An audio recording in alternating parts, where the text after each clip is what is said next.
नमस्कार, आपके साथ मैं हूं सुरभि शर्मा। बुलेटिन में मेरे साथ मौजूद है मेरी सहयोगी प्रीति रघुनंदन। इस वक्त की बड़ी खबर के साथ बुलेटिन की शुरुआत, क्योंकि पश्चिम बंगाल की सियासत में एक बार फिर राजभवन वर्सेस ममता सरकार। बड़ी खबर क्या है?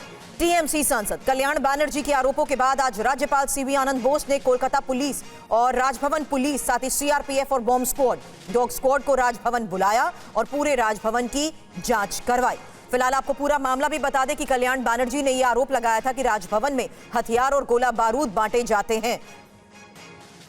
इस सर्च अभियान के बाद पश्चिम बंगाल के राज्यपाल सीवी आनंद बोस ने क्या कहा, पहले सुनिए। We cannot establish the truth without proper checking. Today is the first time when there is a joint combing of the Rajbhavan, not earlier. When you make such a serious allegation, it is up to me as governor to establish the truth before the public. All strong and legal steps will be taken to contain this wrong trend in politics or drawing in the Rajbhavan and the governor into political discussions and debates. Rajbhavan will remain, should remain a neutral zone and also a non-conflict area. बड़ी खबर इस वक्त ये इस मामले में कि TMC के आरोपों पर बंगाल बीजेपी अध्यक्ष का पलटवार हुआ है। राजभवन एक संवैधानिक जगह है, सम्यक भट्टाचार्य ने कहा है। ऐसे झूठे आरोप लगाना मंजूर नहीं किया जाएगा। रवि दत्ता इस वक्त हमारे साथ, हमारे सहयोगी जुड़े हैं। रवि दत्ता, खुद राजभवन में किस तरह से सीवी बोस को हम देख रहे हैं कि खुद ही चेकिंग करवा रहे हैं, सब कुछ करवा रहे हैं। उन्होंने कहा कि हम मीडिया और दूसरे जो अफसर हैं उनको साथ लेकर ये चेकिंग करवाते हैं, और साथ ही ये भी बात कहते हैं कि जिस तरह के आरोप लगाए गए हैं, ऐसे आरोप राजभवन पर लगने ठीक नहीं है। लेकिन इस पूरी सियासत के बीच जो बड़ी पिक्चर, बड़ी तस्वीर बनकर निकल रही है, वो क्या है बंगाल की सियासत में? देखिए, सबसे पहले मैं आपको थोड़ा प्रीलॉग बता देता हूं क्यों ये मामला शुरू हुआ।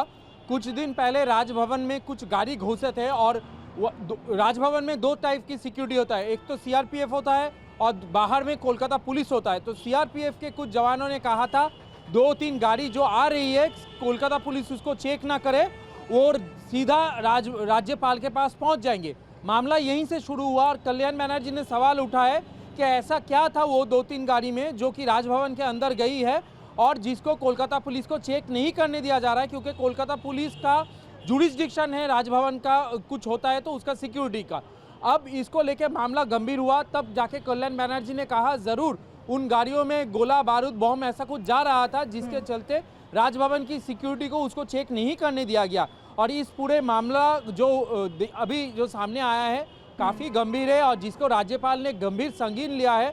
और आज हमने देखा bomb squad, dog squad, CRPF, Kolkata police के अधिकारी सब मिलके राजभवन ने छानबीन किया, राज्यपाल ने उसको लीड किया, वहाँ पे कुछ नहीं मिला। और राज्यपाल ने कहा ऐसा बेसलेस एलिगेशन अगर लगाए जाते हैं तो जो लगा रहे हैं कल्याण बनर्जी, उसके खिलाफ सख्त से सख्त कड़ी कार्रवाई किया जाएगा। और सबसे बड़ी बात है, अगर पुलिस इस मामले में एफआईआर नहीं लेता है तो पुलिस के खिलाफ भी यहाँ पे एक्शन होगा। अब इसका पॉलिटिकल अगर वजूद समझने की कोशिश करें, वो ये है, सामने चुनाव आ रही है और अभी से गवर्नर और तृणमूल कांग्रेस के बीच एक जो तू में और या तो फिर टक्कर जिसे हम कह सकते हैं, वो शुरू हो चुकी है। बिहार का रिजल्ट के बाद पश्चिम बंगाल की बीजेपी उज्जीवित है और तृणमूल कांग्रेस कह रहा है कि पश्चिम बंगाल में जो बीजेपी के साथ होने वाला है और बिहार में जो हुआ है वो दो अलग तस्वीर है। और इसीलिए इस बात को सामने लेते हुए गवर्नर और कल्याण बनर्जी के बीच जो हुआ है, ये और भी एक बड़ा स्पेक्ट्रम है, जहां पे बीजेपी, गवर्नर और तृणमूल कांग्रेस, इन तीनों के बीच जो एक टक्कर है वो सामने दिन बढ़ते दिखाई देगा। और इसी के चलते आज जो हुआ है उसमें राज्यपाल ने साफ कर दिया कि इलेक्शन के टाइम में मैं रास्ते में रहूंगा और लोगों को समझाने की कोशिश करूंगा कि तानाशाही पश्चिम बंगाल में नहीं चले। चलिए, अभी टीएमसी की तरफ से इस पर क्या रिएक्शन आता है? कल्याण बनर्जी ने ऐसा क्यों कहा? राज्यपाल को बहुत खराब लगा और उन्होंने खुद ही पूरे प्रशासनिक अमले के साथ ये चेकिंग अभियान करवाया, जिसमें कोई भी हथियार या बारूद जैसे सबूत उनके वहां राजभवन में नहीं मिले हैं, जिसको लेकर उन्होंने स्पष्टता बरती है। उन्होंने कहा कि ऐसे आरोप लगाना ठीक नहीं है। शुक्रिया आपका। और आज की एक और बड़ी खबर है, दिल्ली में धमाके की साजिश पर बड़ा पर्दाफाश हुआ है, जहां लोन वुल्फ अटैक कराने की तैयारी शाहीन कर रही थी। वुल्फ आर्म में एक्टिव होते थे आतंकी डॉक्टर और हाल कोड के जरिए शाहीन बातचीत शुरू करती थी। हालांकि महिला आतंकियों की 2 टीम शाहीन बना रही थी।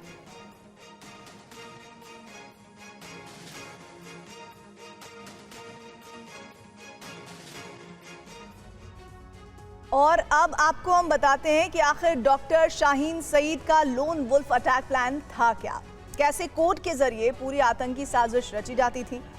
अब आपको हम क्लियरली ग्राफिक के जरिए समझाते हैं कि आखिर रात में बातचीत और एक्टिव होने का कोड यानी लोन वुल्फ के जो अटैक की बात की जा रही है वो क्यों कही जा रही है। व्हाट्सएप ग्रुप जिसकी एडमिन खुद शाहीन थी, इस बात की जानकारी मिल रही है। वुल्फ पैक इसका नाम था। परवेज आरिफ इस ग्रुप के सदस्य थे और हाउल जो बातचीत शुरू करने का जो कोड था वो था शाहीन का, जिसका हाउल जिक्र शब्द के तौर पर किया जा रहा है।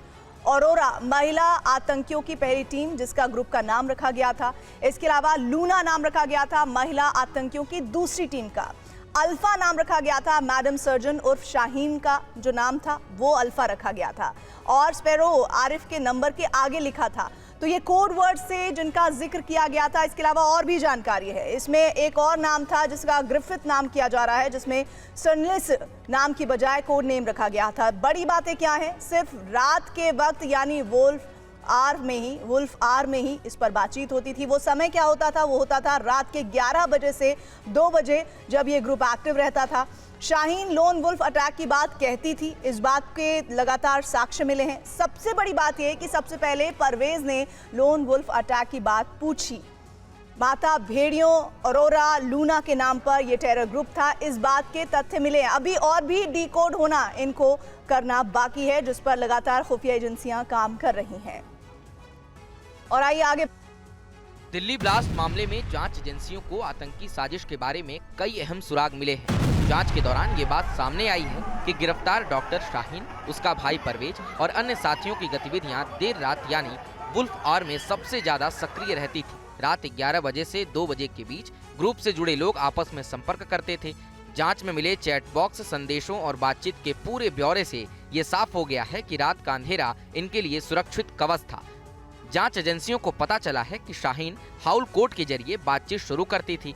परवेज पिछले 1 साल से इंटीग्रल में नाइट ड्यूटी कर रहा था, इसीलिए वो रात में ही बात करता था। ये सभी आतंकी वुल्फ पैक नाम के एक व्हाट्सएप ग्रुप से जुड़े थे, जिसमें शाहीन एडमिन थी। परवेज और आरिफ बेस ग्रुप के सदस्य थे। सबसे चौंकाने वाली जानकारी ये है कि शाहीन 2 महिला आतंकी टीमों का गठन कर रही थी, जिन्हें अरोरा और लूना नाम दिया गया था। शाहीन वुल्फ पैटर्न पर घात लगाकर हमला करने की रणनीति सिखाती थी। लाल किले के पास ब्लास्ट मामले में गिरफ्तार आतंकी आमिर अली को 10 दिन की एनआईए रिमांड पर भेजा गया है। एनआईए की टीम उससे पूछताछ कर रही है। आतंकी उमर का साथी और लाल किला ब्लास्ट मामले में गिरफ्तार आतंकी आमिर अली को कड़ी सुरक्षा के बीच आज पटियाला हाउस कोर्ट में पेश किया गया। केस की सुनवाई के दौरान एनआईए की तरफ से पेश वकील ने कोर्ट से उसके रिमांड की मांग की, जिसके बाद कोर्ट ने आमिर को रिमांड पर भेज दिया। अब एनआईए आतंकी आमिर से दिल्ली ब्लास्ट के बारे में पूरी साजिश का पता लगाएगी। दिल्ली धमाके में इस्तेमाल I-20 कार भी आमिर के नाम से ही रजिस्टर्ड है। तो आतंकी आमिर है, उसको 10 दिन की रिमांड दी गई है एनआईए को, ताकि जो तमाम सवाल हैं जो इस पूरे डॉक्टर आतंकी सिंडिकेट से जुड़े हुए लोग हैं, किस तरीके से आतंकी उमर ने ये ब्लास्ट की प्लानिंग रची, क्योंकि ये जो I-20 गाड़ी थी ये आमिर के नाम पर है, तो आमिर बेहद अहम कड़ी हो जाता है। आमिर ही वो आतंकी है जिसको ये जिम्मेदारी सौंपी गई थी कि वो अलग अलग जगहों पर धमाके के लिए अलग अलग गाड़ियों का इस्तेमाल करेगा। आमिर राशिद जम्मू कश्मीर के पंपोर का रहने वाला है। पुलिस को शक है कि इस पूरी साजिश में अहम कड़ी है। आमिर ने आतंकी उमर के साथ मिलकर लाल किला में हुए धमाके की साजिश रची थी। और दिल्ली को दहलाने वाला आतंकी उमर एक शू बॉम्बर हो सकता है। जांच एजेंसियों को इसके बारे में कई सबूत भी मिले हैं। क्या है ये पूरा मामला, इस रिपोर्ट में देखिए। दिल्ली ब्लास्ट की जांच में अब जूते वाला एंगल भी सामने आया है। दिल्ली धमाके की जांच जैसे जैसे आगे बढ़ रही है, नए नए तथ्य सामने आ रहे हैं। जांच में पता चला है कि दिल्ली ब्लास्ट को अंजाम देने वाले आतंकी डॉक्टर उमर ने जूतों के जरिए बम को एक्टिवेट किया था। सुरक्षा एजेंसियों के सूत्रों से पता चला कि आतंकी उमर एक शू बॉम्बर हो सकता है। जांच एजेंसी को धमाके वाली जगह से I-20 कार के अंदर से जूते मिले हैं। जांच एजेंसी से जुड़े सूत्रों के मुताबिक जैश ए मोहम्मद से जुड़े फिदाइन हमलावर डॉक्टर उमर ने शू बम की तरह काम किया। सूत्रों के मुताबिक जांच एजेंसी को घटनास्थल से ऐसे फोरेंसिक और भौतिक साक्ष्य मिले जिससे साबित होता है कि उमर ने शू बम का इस्तेमाल किया। जांच के दौरान जूते के अंदर एक धातु जैसा पदार्थ है। अब तक की जांच के आधार पर माना जा रहा है कि विस्फोट को सक्रिय करने के लिए इसी का इस्तेमाल किया गया था। टायर और जूते दोनों पर संवेदनशील विस्फोटक का TATP के निशान मिले हैं, जिससे ये संभावना है कि उमर ने विस्फोट करने के लिए अपने जूते में कोई मैकेनिज्म छिपा रखा था। राजस्थान ATS ने अब ओसामा उमर नाम के एक मौलवी को गिरफ्तार किया है। मौलवी लश्कर ए तैयबा के आतंकी के संपर्क में था। उससे पूछताछ में कई अहम जानकारियां मिली। राजस्थान ATS की गिरफ्त में आया ये मौलवी ओसामा है। ये आतंकी संगठन तहरीक-ए-तालिबान पाकिस्तान के लिए स्लीपर सेल तैयार करता था। इसने कई युवाओं को जिहाद की ट्रेनिंग के लिए तैयार किया था। ATS के हत्थे चढ़ने से पहले इसने अपने मोबाइल का सारा डेटा डिलीट कर दिया। जांच एजेंसी ने ओसामा के मोबाइल से करीब 3 लाख से अधिक फोटो रिकवर किए हैं। ये सभी फोटो धार्मिक कट्टरता को बढ़ावा देने वाले हैं। ओसामा के मोबाइल की FSL रिपोर्ट से पता लगा है कि 4 साल से वो आतंकी संगठन के संपर्क में था। पूछताछ में ये भी पता चला है कि ओसामा लश्कर ए तैयबा के आतंकी सैफुल्लाह से काफी प्रभावित था। हमेशा वो उसी का वीडियो देखा करता था। लोगों का ब्रेन वॉश करने के लिए ओसामा वॉइस मैसेज के जरिए आतंक के आकाओं से बात भी करवाता था। ओसामा अफगानिस्तान में मौजूद आतंकी कैंप में जिहाद की ट्रेनिंग लेने के लिए जाने वाला था, लेकिन उससे पहले ही ATS ने उसे दबोच लिया। 8 नवंबर को वो दुबई भागने की तैयारी कर रहा था, जहां से उसे अफगानिस्तान भी जाना था। ATS ने जब उससे सख्ती से पूछताछ की तो आतंक के इस नेटवर्क का पर्दाफाश हुआ। रेल प्रशासन की ओर से जम्मू रेलवे स्टेशन और आसपास के इलाकों में गहन जांच की गई है। मेटल डिटेक्टर और डॉग स्क्वाड के जरिए यात्रियों के सामान, प्लेटफॉर्म्स और आने जाने वाली ट्रेनों की चेकिंग की गई है। यात्रियों की सुरक्षा को लेकर जम्मू रेलवे स्टेशन पर रेलवे प्रशासन ने एक विशेष सुरक्षा अभियान चलाया। ये अभियान उत्तर रेलवे के जम्मू मंडल द्वारा आयोजित किया गया, जिसमें रेलवे सुरक्षा बल और राजकीय रेलवे पुलिस के साथ डॉग स्क्वाड की टीम भी शामिल थी। रेलवे प्रशासन ने यात्रियों को सुरक्षा उपायों के बारे में जागरूक भी किया। अधिकारियों ने स्टेशन पर कार्यरत कर्मचारियों को सुरक्षा में सतर्क रहने और ड्यूटी के दौरान सावधानी बरतने के निर्देश दिए। इसके साथ ही यात्रियों से ये भी अनुरोध किया गया कि वे अपनी यात्रा के दौरान किसी भी संदिग्ध वस्तु से सावधान रहें और उसे न छुपें। अगर कोई संदिग्ध वस्तु देखी जाए तो तुरंत सुरक्षा कर्मियों से संपर्क करें या रेलवे की हेल्पलाइन नंबर 139 या 182 पर सूचना दें। अधिकारियों ने स्टेशन की सुरक्षा व्यवस्था को और मजबूत करने की बात भी कही है। बता दें कि देश के अलग अलग शहरों से आतंकियों की गिरफ्तारी के बाद जम्मू में सुरक्षा काफी सख्त कर दी गई है। रेलवे स्टेशन पर खास नजर रखी जा रही है।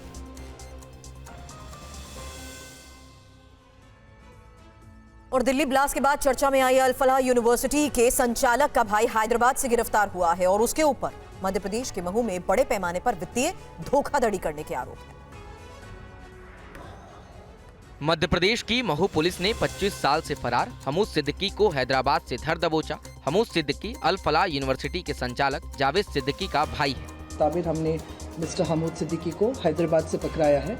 मिस्टर हमूद सिद्दीकी लगभग 50 साल के हैं अभी और वो हैदराबाद में एक शेयर मार्केटिंग इन्वेस्टमेंट टाइप का एक खुद का कंपनी चला रहे थे, जो खुद वो MD भी थे और चेयरमैन भी वही बने थे और वो भी वहाँ पे गाडचिबोली करके एक एरिया हैदराबाद में, तो वहाँ पे उनका एक प्राइवेट फर्म है। और दिल्ली धमाकों के आतंकी नेटवर्क की जांच के दौरान महू कनेक्शन सामने आने के बाद हमूद सिद्दीकी सुरक्षा एजेंसियों के रडार पर आया।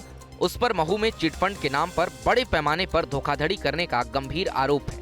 हमूद को महू कोर्ट में पेश किया गया, जहां से उसे जेल भी भेज दिया गया है। आरोप है कि हमूद सिद्दीकी ने 20 और 30% ब्याज देने का लालच देकर कई लोगों से लाखों रुपए ठगे हैं। बड़ी खबर आ रही है आरजेडी विधायक दल की बैठक से। परिवार में तकरार के बीच लालू यादव ने तेजस्वी के नेतृत्व पर मोहर लगा दी है। आज पटना में आरजेडी विधायक दल की बैठक हुई, जिसमें लालू यादव ने कहा कि तेजस्वी ने पार्टी को आगे बढ़ाया है और आगे भी तेजस्वी ही काम करेंगे। इस बैठक में तेजस्वी को विधायक दल का नेता चुना गया है। तेजस्वी के विधायकों ने आगे की रणनीति और संगठन से जुड़े फैसले लेने के अधिकार तेजस्वी को दिए हैं। तेजस्वी ने कहा कि इस तरह के परिणाम की उम्मीद नहीं थी।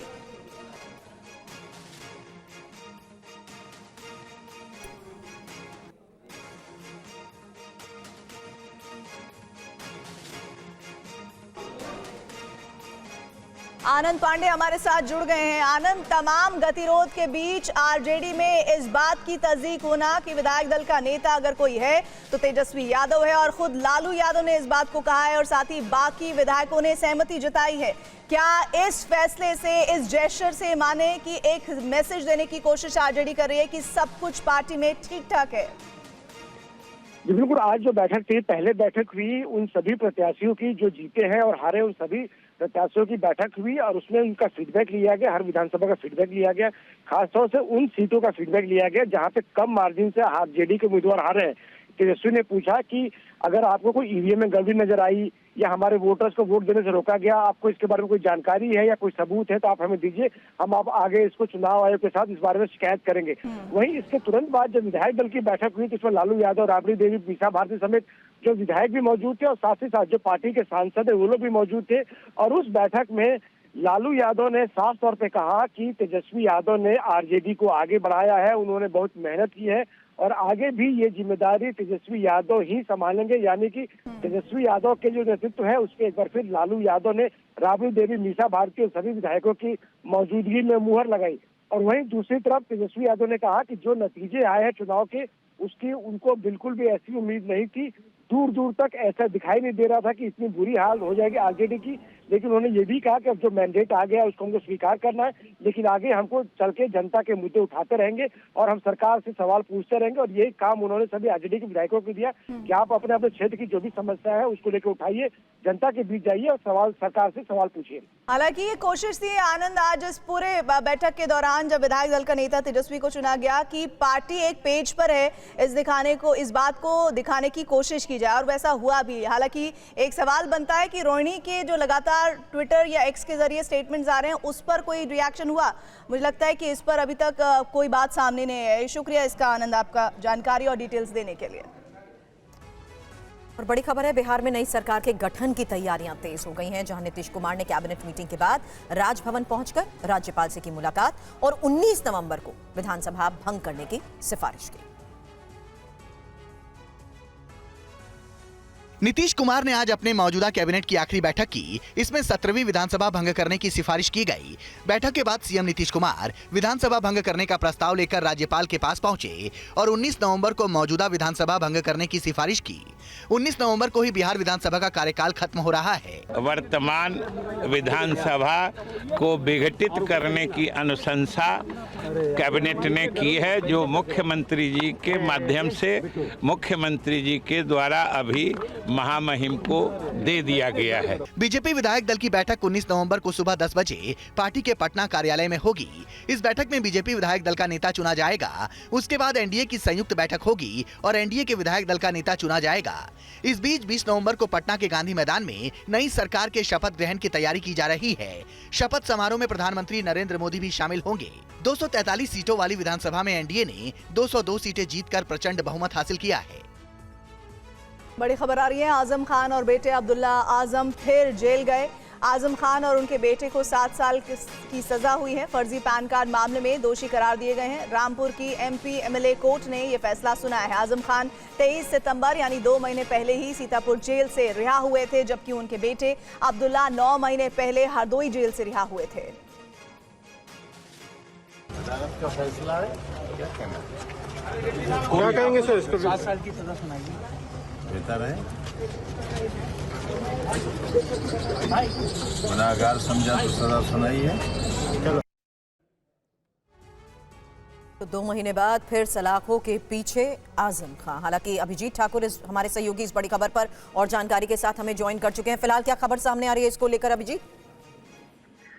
देखिए, आजम खान 55 दिन जेल से बाहर रहे और आज फिर से उनको रामपुर जेल में जाना पड़ा, क्योंकि एमपी एमएलए कोर्ट ने उन्हें दोषी करार दिया इस मामले में जो 2019 में दर्ज किया गया था इनके खिलाफ। जो वहां पर बीजेपी विधायक आकाश सक्सेना ने ये शिकायत दर्ज कराई थी, उसमें आजम खान और अब्दुल्ला दोनों की इन्वॉल्वमेंट सामने आई थी।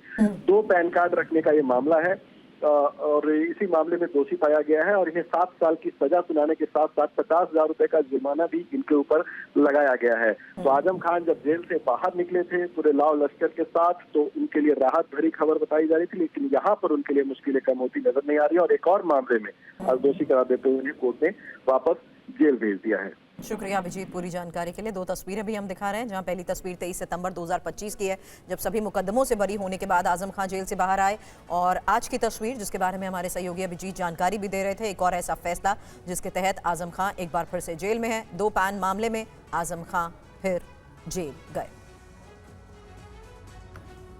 केंद्रीय मंत्री शिवराज सिंह चौहान ने 2023 में मध्य प्रदेश का मुख्यमंत्री नहीं बनाए जाने पर बड़ा बयान दिया है। शिवराज ने कहा कि मध्य प्रदेश में सीएम बदलना मेरे लिए परीक्षा की घड़ी थी। परीक्षा की घड़ियां आती कई बार, जब बम्पर मेजॉरिटी मिली 2023 में, तो हर एक को लगता था कि अब तो स्वाभाविक रूप से तय है सब चीजें। लेकिन मैं समाज को प्रणाम करते हुए कहना चाहता हूं, वो मेरी परीक्षा की घड़ी थी। तय हुआ कि मुख्यमंत्री मोहन जी होंगे, मेरे माथे पर बल नहीं पड़ा। अलग अलग रिएक्शन हो सकते थे, गुस्सा आ सकती थी, और मैंने इतनी मेहनत करी, कौन को वोट दिए, लेकिन दिल ने कहा शिवराज ये तेरी परीक्षा की घड़ी है, माथे पे सिकन मत आने देना, आज तू कसौटी पर कसा जा रहा है। और मैंने नाम प्रस्तावित किया। अब ये देखिए, ये परीक्षा होती है, और उसके बाद प्रधानमंत्री जी के नेतृत्व में दिल्ली में काम करने का मौका मिला। महाराष्ट्र सरकार ने शिवसेना यूबीटी प्रमुख उद्धव ठाकरे को बाला साहब ठाकरे स्मारक ट्रस्ट का अध्यक्ष नियुक्त किया है, और खास बात यह है कि मुख्यमंत्री देवेंद्र फडणवीस ने शिवसेना शिंदे गुट के विरोध के बाद भी उद्धव ठाकरे को बाला साहब ठाकरे राष्ट्रीय स्मारक का चेयरमैन बनाया।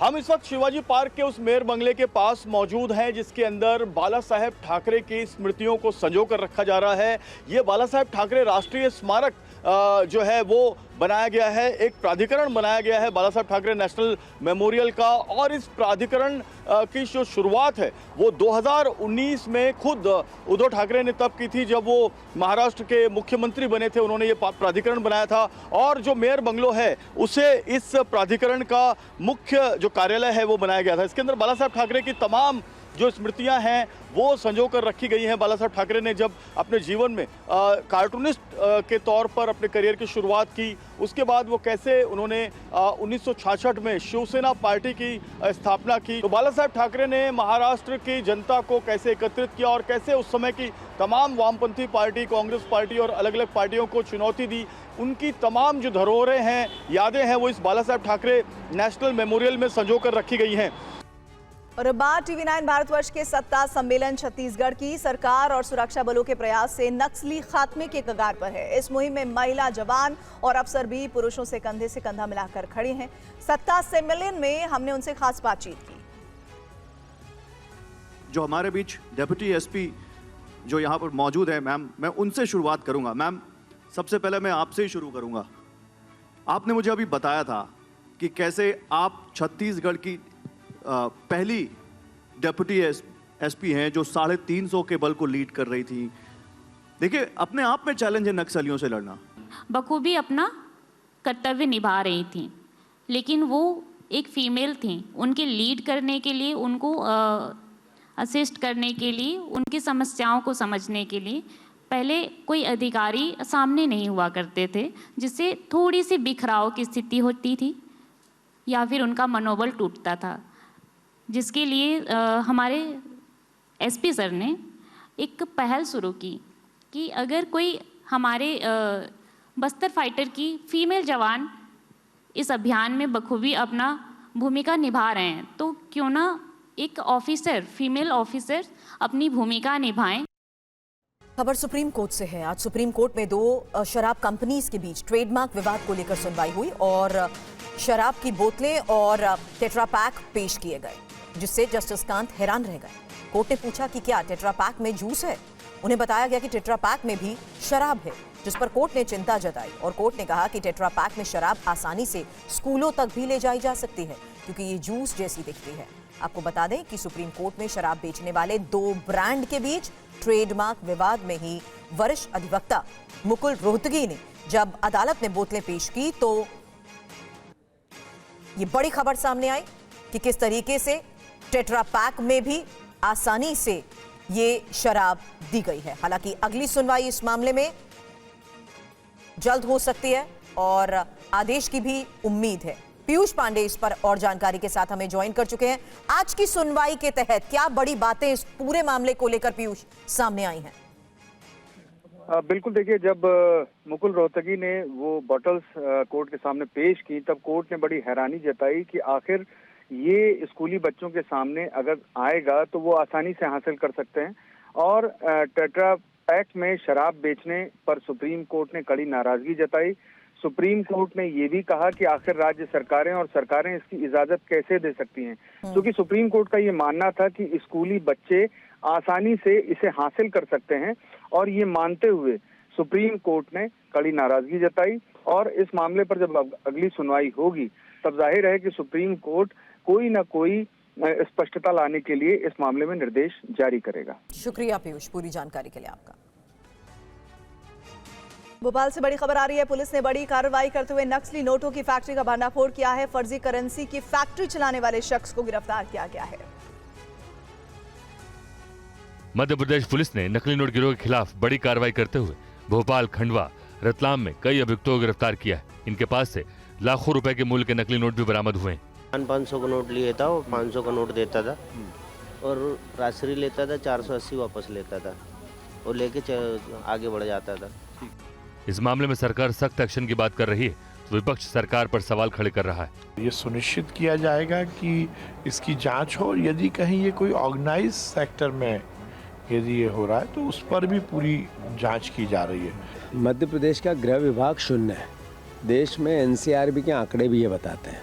यहाँ अपराधियों का, माफियाओं का, अवैध धंधे करने वालों का गृह विभाग से गठजोड़ हो गया है। जो लोग थे उन्हें भी एक तरह से लालच दिया गया, कहा गया कि आप 50,000 रुपये, 1 लाख रुपए ले लीजिए मगर उससे छोड़ दीजिए। मगर लोग जागरूक थे, उन्होंने पैसे का सौदा नहीं किया और पुलिस को जानकारी दी और इस शख्स को गिरफ्तार करवाया। हरिद्वार की खानपुर विधानसभा सीट से पूर्व विधायक कुंवर प्रणव सिंह चैंपियन और उनका परिवार फिर सुर्खियों में है और इस बार चर्चा चैंपियन के बेटे दिव्य प्रताप को लेकर है। आरोप है कि पूर्व विधायक कुंवर प्रणव सिंह चैंपियन के बेटे दिव्य प्रताप और पूर्व विधायक के गनर ने देहरादून में उत्तराखंड के पूर्व मुख्य सचिव के बेटे से मारपीट की। पीड़ित की शिकायत पर चैंपियन के बेटे और गनर के खिलाफ थाना राजपुर में मुकदमा दर्ज किया गया है। घटना का सीसीटीवी फुटेज भी सामने आया है जिसमें देखा जा सकता है कि सड़क पर कुछ लोग मारपीट करते नजर आ रहे हैं। देहरादून में शिकायत दर्ज कराई कि वह 14 नवंबर को दिलाराम चौक से साईं मंदिर की ओर जा रहे थे। पैसिफिक मॉल के पास पीछे आ रही 2 कार ने उन्हें ओवरटेक करने की कोशिश की, लेकिन जगह कम होने के कारण वो कारों को साइड नहीं दे पाए। उसके बाद मसूरी डाइवर्जन पर एक सफेद रंग की लैंड क्रूजर और बोलेरो ने उनके वाहन को टक्कर मार दी। लैंड क्रूजर से एक व्यक्ति नीचे उतरा और उसके साथ उत्तराखंड पुलिस का गनर भी था। आरोप है कि दोनों वाहनों में कुछ और लोग भी मौजूद थे। इनमें से कुछ युवक बाहर आए और उन्होंने पीड़ित को गाड़ी से बाहर खींच लिया और मारपीट शुरू कर दी। जो वादी हैं और जो पीड़ित हैं उनके बयान भी दर्ज किए जा रहे हैं। मौके वारदात पर जो भी हमें मौखिक साक्ष्य मिलेगा या इलेक्ट्रॉनिक साक्ष्य मिलेगा उसको एकत्रित कर उसके आधार पर अग्रिम कार्रवाई इसमें की जाएगी। राजस्थान के बीकानेर में एक बार फिर से बहुत बड़ा हादसा होते होते टल गया। ट्रैक पर खड़ी ट्रैक्टर ट्रॉली से सुपरफास्ट ट्रेन टकरा गई। राजस्थान के बीकानेर से चौंकाने वाला घटनाक्रम सामने आया है। गनीमत वाली बात रही कि बीकानेर में रविवार शाम को बड़ा ट्रेन हादसा टल गया। दरअसल दिल्ली बीकानेर सुपरफास्ट एक्सप्रेस का इंजन अचानक रेलवे ट्रैक पर खड़ी ट्रैक्टर ट्रॉली से जा टकराया। टक्कर इतनी जोरदार थी कि ट्रॉली एक झटके में ट्रैक्टर से अलग हो गई और कई मीटर दूर जाकर गिरी। धमाका सुनते ही ट्रेन में बैठे सैकड़ों यात्री घबरा गए और खिड़कियों से झांकते ही चीख पड़े। लेकिन गनीमत रही कि लोको पायलट की सूझबूझ ने एक बड़ी त्रासदी को टाल दिया। उसने दूर से ही ट्रैक पर खड़ी ट्रॉली देख स्पीड तुरंत कम कर दी, वरना ट्रेन के डिरेल होने की स्थिति बन सकती थी। हादसा श्री डूंगरगढ़ और बेनीसर के बीच हुआ। बीकानेर मंडल के रेल प्रवक्ता धुनीलाल कुमावत के अनुसार एक बिना गेट वाले फाटक पर ट्रैक्टर ट्रॉली लेकर ड्राइवर जल्दबाजी में ट्रैक पार करने लगा। तभी उसने अचानक ट्रेन को तेज रफ्तार में आता देखा और घबरा गया। डर के मारे वो ट्रैक्टर ट्रॉली वहीं छोड़कर भाग गया। लोको पायलट ने आपातकालीन ब्रेक लगा दिए, फिर भी ट्रेन की धीमी रफ्तार में ट्रॉली से टक्कर हो गई। यूपी के गाजियाबाद में 2 नकाबपोश चोरों ने एक साथ 11 फ्लैट्स के ताले तोड़ दिए और अपने साथ कई कीमती सामान और जेवर ले गए। ये इंदिरापुरम सेक्टर 4 वसुंधरा की तस्वीर है, जहां शिवगंगा अपार्टमेंट में दो नकाबपोश चोरों ने 11 फ्लैटों के ताले तोड़ दिए। सीसीटीवी में कैद तस्वीरों में देखा जा सकता है कैसे दो नकाबपोश फ्लैट में दाखिल होते हैं, सीढ़ियों के जरिए चढ़ते हैं। आप साफ देख सकते हैं कि चोर बेखौफ होकर सीढ़ियां चढ़ रहे हैं और उतर रहे हैं। ये दोनों नकाबपोश चोर वारदात को अंजाम देकर फरार हो गए। 11 फ्लैट के ताले तोड़े जाने के बाद से फ्लैट में रह रहे लोगों में दहशत है। लोगों ने इंदिरापुरम थाने में इसकी शिकायत की है। अभी तक पुलिस ने केस दर्ज नहीं किया।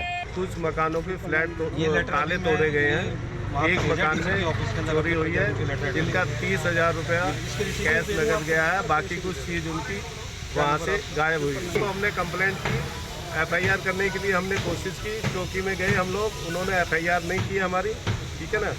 हम फिर दोबारा गए हैं, कल रात को हमने उसकी ऑनलाइन कंप्लेंट की है, जो अभी तक हमारी कंप्लेंट रजिस्टर्ड नहीं हुई है। इससे पहले भी चोरों ने फ्लैटों से नकदी और सोने के जेवर चुरा लिए थे।